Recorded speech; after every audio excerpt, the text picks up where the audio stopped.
याराबाद सुनो अपन खेला लागता कि जिंदगी मोर कटी अकेला। अरे भाई कहीं याराबाद सुनो अपन खेला लागता कि जिंदगी मोर कटी अकेला।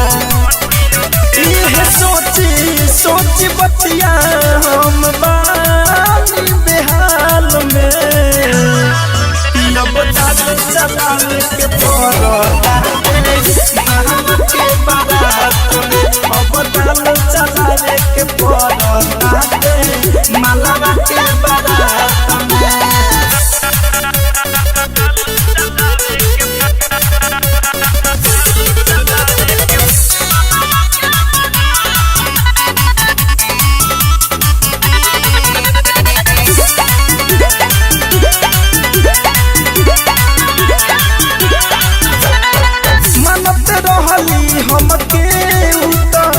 से अपन बढ़ के रोजे उ देख से हमके निरेख से दू तला पस चढ़ के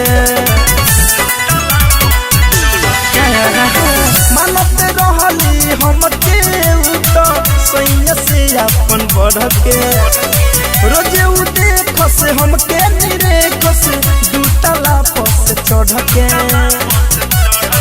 होई सीखल सब पीतल बाटे ओ करे ही साथ में अब दाल चलावे के पड़ता मालावा के बारात में अब दाल चलावे के पड़ता मालावा के बारात में।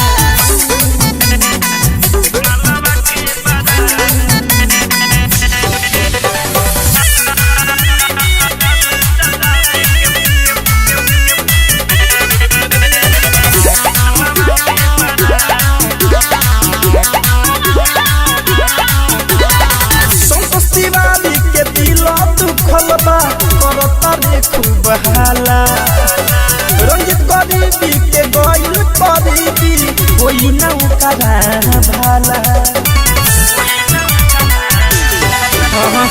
संतोष तिवारी के दिल दुखल बा करता रे खूब हाला सुगम राजा के गइल गरीबी कोई ना उकरा भाला।